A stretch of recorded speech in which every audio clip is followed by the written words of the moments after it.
Soňky bir ýyldan gowrak döwürde koronavirus pandemiyasi sebäpli daşary ýurtlarda ýaşaýan türkmen saly dähmet migrantlarynyň we studentleriniň sosial meseleleriniň hasam artanlygyny olar Azatlyk radiosyna aýdýarlar. Şonuň üçin olar öz seslerini sosial ulgamlar arkaly häkimetlere eşitdirmäge çalışýarlar. Azatlyk radiosynyň daşary ýurtlardaky ýaşaryň döreden Türkmenistanyň ýaşar hereketi barada maglumatlar beripdi. Bu hereketi esaslandyrjylaryň biri Nuriýyň Azatlyk radiosyna gurrun bermegine görä, olaryň sosial ulgamlar arkaly işleri barha ilerleýär. Her gün bize İstanbul wagt bilen 21:00 bizim efirimiz bolýar, şoňa gatnaşyp öz pikirlerini aýdýanlar bar. Biz esasen sosial ulgamanyň TikTok günü ýaýlymyny ulanýas. Günü ýaýlymda bizim alyp barýan efirimizde alyp barjydan daşary iki sanak illeşimizde alyp şolar bilen soraw jogap şekilinde we şu taýda da ýüzlerçe türkmenstanly raýatlarymız gatnaşyp hem efiri dinleýärler hem öz tesbirlerini galdyrýarlar.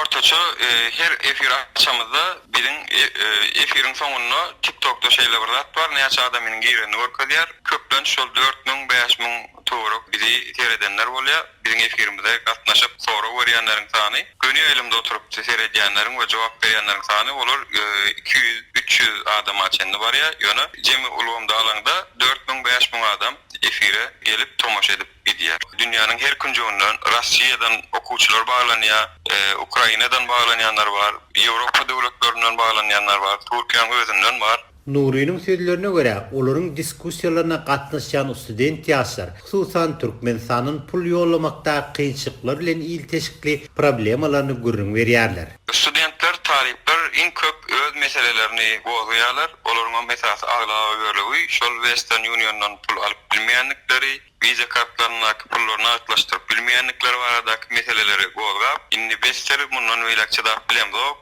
Näme bolsa bolsun bizimni derdimizi şular ýarak platformalarda duýdurmak üçin elimizden gelen eder, gorkamyz ok diýip öz pikirlerini hiç il çekinmän aýdyp berdiler. Daşary ýurtlardaky dähmet migrantlar bolsa, pasport, pandemiýa bilen bagly dören sosial meseleler barasynda habar berýärler diýip ol Azatlyk radiosy bilen söhbetdeşirni ýytdy.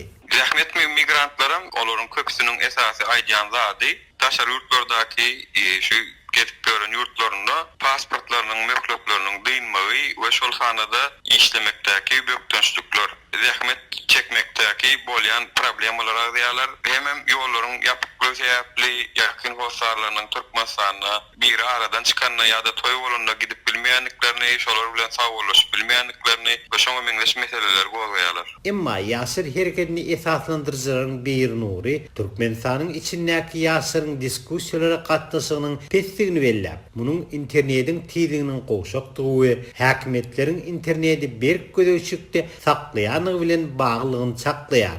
Häzirlikçe Türkmenistanyň içinden aktivlik ören pes, gynansaňam onu aýdyp biljekkäl. Sebäp diýseňiz, Türkmenistanyň içindäki internet ulgamynyň tiýdiginiň pesligi we VPN ulgamy arkaly girip bolýanlygy sebäpli, olaryň köpüsinde VPN-niň ýoklugy sebäpli bu efirlere sen edip gatnaşyp bilýänler öýdenmok. TikTok ulgamy, YouTube ulgamy Türkmenistanda uly senzura bilen blokdadyr we şolaryň hiç ýeri görüp bilmeýänliklerini aýdýarlar. Şol wagtyň özünde Nuri, sosial ulgamlardaky diskussiýalaryna häkimetleriň siýasatlaryny gollap çykyş edýärleriň hem gatnaşýanyny ýytaýar. Gelýärler we siziň aýdýanlaryňyz ýalan, bu zatlar beýle däl. O Türkmenistanyň içinde gülýal durmuşymyz bar. Türkmenistan hökümetiniň gülýal sistemasynyň bardygyny we ony taripleýänlerim bar. Biz olary da öz elimizden gelenleriçe düşündirjek bolýas, olar bilen açyk, demokratik usullu öz diskussiýamyzy geçirýäris. Biz bize gelen efire gatnaşan illeşlerimizin hem pikirlerine de hormat koýýarys. Her kim